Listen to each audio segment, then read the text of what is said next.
Got to ask, what does this injury mean for Dak's future? First of all, thanks you guys for having me on. I hope everybody's staying safe. But I think this injury is a blessing in disguise. I think Dak was allowed to show you a sample size of his full potential. I think he's going to make a full recovery. The Dallas Cowboys have a tremendous medical staff. And I think that this is going to set him up for a huge contract. Go ahead, Skip. So you think he'll come back next year and do you think Dallas will give him a huge contract or he'll become a free agent? I think they have no choice. I think the way that their team is set up, the way that they've drafted, the resources that they put into their offense, I think they start off initially tagging them to buy themselves some time to set up a huge contract. Okay. And you think they'll give it to him because Shannon thinks somebody else is going to give it to him? No, I don't see it. I mean, you got to think about, look how they paid Tony Romo. Look at their history. Dallas has never lost a player that they wanted to keep, regardless of salary cap. They have money for the things that they need money for. And then you look at their offensive line. Their offensive line's aging. They're facing some injuries on their offensive line. You would hate to have to start all the way over with a rookie quarterback, a younger quarterback with an aging offensive line. Okay. So when you look back at what happened last year, do you believe that Dak should have taken the offer that was on the table ahead of last year? Because both Shannon and I thought it was a fair offer. It certainly wasn't insulting. Do you think that would have made it a smoother ride for Dak through last season and into this one? Now, whether the offer was fair or not, I have no idea because I don't know what the offer was, but I know what the speculation of the numbers was. But when you're a fourth-round draft pick, and me being a later-round draft pick myself, you're always chasing. You're always chasing. You didn't get that initial money. So I think Dak bet on himself. I think it was a great bet. He made $31 million this year. What is that? Somewhere between 10 and 15 times more money than he made on his whole entire contract. I know it's definitely almost 15 times more than he made in a season. So when you look at the numbers, you're looking at $31 million this year. Another tag next year is starting at 37.8. So that's, what is that, 68? Almost 70 million. So you're looking at 70 million over 2 and being a free agent, or you're looking at a deal somewhere in the 35 to $40 million range. Before I get to my question, do you know the address to Fox? Yeah, I sure do. Okay, well, send me my ish. Okay, you know what you owe me? You need to get that to me, homie. you need to do right by me.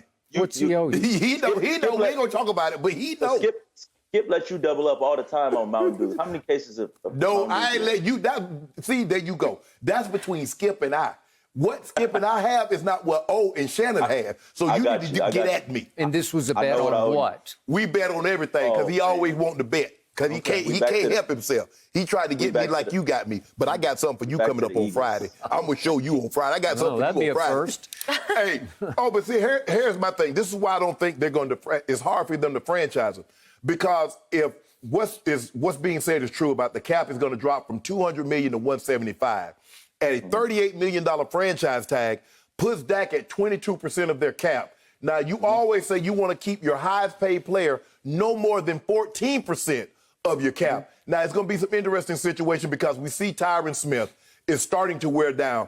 At some point, he's starting to miss games last year, missed a couple of games the year before, and now he might be out for the entire, I think he's out for the entire season. He is. So is Lyle Collins. So is Lyle Collins. Yeah. So for me, I don't know if they're going to be able to, but that's the only way they're going to be able to keep him because I believe the 49ers are going to be in play for Dak Prescott, and I believe there are one or two other teams that's going to be in play. And you know how free agency work, you just need one team. You don't need 10. Man, nobody likes it. You need one team to love you, to put the pressure on the Cowboys to say, okay, this is what it's going to take.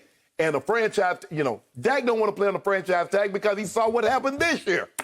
Absolutely, but playing in Dallas and knowing and receiving several extensions from them, they have a unique way of structuring their cap. They structure their cap where they're always available. They make in their language, in their contracts, they're always available to push money out. So they're always available to restructure, give you a large signing bonus, and bring another guy's cap number down. So I think I envision them doing that if they can't strike a long-term deal to get under the cap to allow themselves to franchise that. Okay, so let's discuss just how good you believe Dak Prescott is and will be, because you say he's going to get the big money. Okay, so I always say he's a top 10 quarterback, but I have him 9th or 10th. He's the bottom of the top 10, which is still very good. It's good enough to get you to and win a Super Bowl if your supporting cast is good enough, and obviously your defense has to be much better than it is currently. But what do you think? You know him, you played with him, you saw him up close and personal. How good is he and how good will he be? Could he be a Mahomes? Could he be a Deshaun? I don't know if he can be a Mahomes. Mahomes, that guy's special. But I've said this since I've came on TV. Whenever I talk about that, phenomenal human being, amazing athlete. Is he ever going to live up to his contract? How many guys do live up to their contract? When you're talking about paying a guy $40, $35 million a year, you're expecting to win Super Bowls every year. But when it comes to the intangibles of leading a football team, when it comes to being the face of a franchise, I think the Dallas Cowboys are going to get their money worth. As far as him as a quarterback, he has a huge arm. He's great with his feet, but he's going to need pieces around him as anybody else. Mahomes is a generational type player. Tom Brady, a generational type player. Peyton Manning, a generational type player. Okay, so where would you rank Dak then? Is he top 10?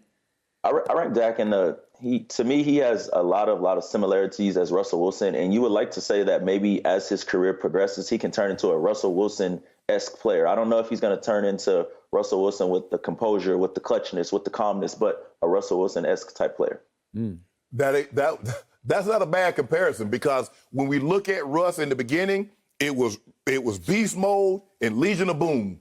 And then slowly but surely, beast mode went away. The Legion of Boom dissipated. And now all of a sudden, it's Russ or bust, because their defense isn't very good. And everything that they do is based around what Russell Wilson making plays, be it scripted or improvisational. And so if Dak can somehow morph into that,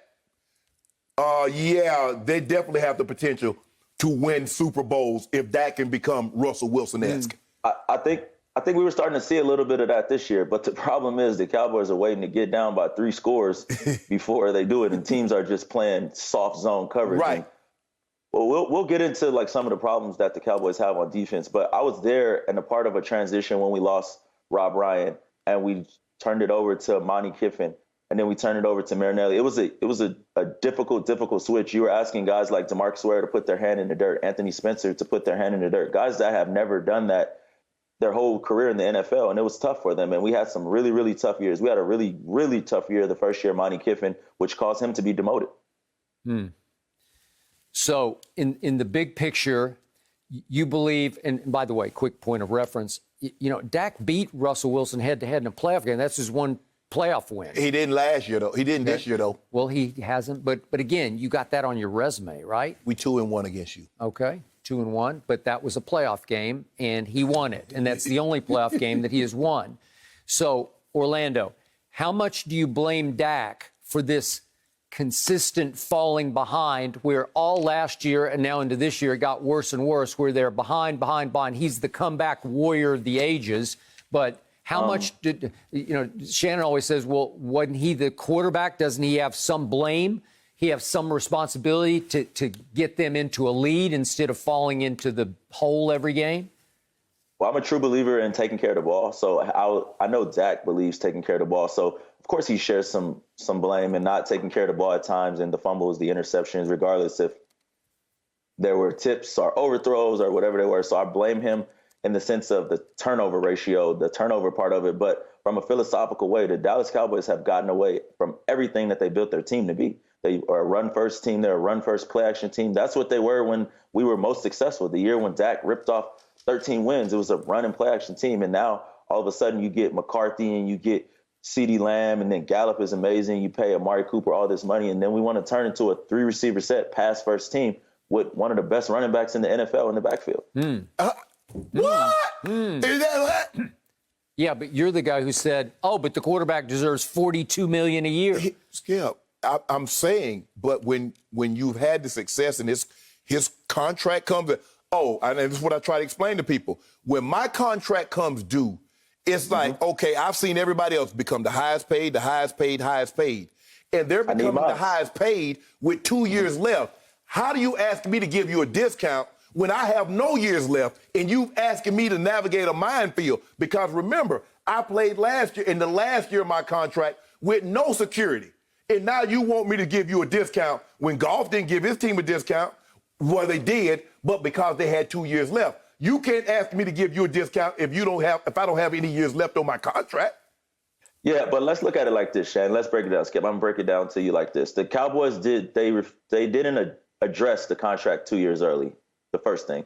So now here we are looking at, I'm in a lame duck year, I'm a bet on myself. So now I'm going into where I'm a free man and I'm looking at the open market. Dak did something that told everyone that he wasn't going to give a discount. He switched agents. He switched to a well-known agent, an agent that's well-known for getting all the money he can. Mm-hmm. So Okay. I don't understand why a discount should even be discussed. At some point, Dak's got to say, okay, this amount of money is what it's going to take for me to be here. I want to be here. I get what you're saying from that aspect, but when you're talking about take $3, $4, $5 million less a year, I don't know about that. $3 million on a 5-year deal, that's $15 million. $4 million on a 5-year deal, that's 20. You get where I'm going with this, right? Yeah. Okay, bottom line to this discussion, Shannon and I go back and forth about this all the time. Do you believe Jerry Jones loves Dak Prescott or just likes him as a player? I believe Jerry Jones loves him. Jerry Jones falls in. This is the guy that falls in love and treats all players like his son. I believe Steven, who I think is a great man. I believe he's more here with it like this. It has to work with our cap. It has to work. We can't wreck our team to have one player. But I think when it comes to the face of the franchise, packing AT&T Stadium when this whole COVID thing is over and just keeping the Dallas Cowboys relevant and on primetime, Dak Prescott, you got to keep him. Jerry Jones don't draft players to let them go somewhere else and be great. You can't name me the last player that he's drafted and kept him for 4 or 5 years and let him go somewhere else and be great. Yeah, but Dak Prescott's the last one that he hardballed and ain't paid him his money. That's one for one. I can name that one. Yeah, that's true. That's true.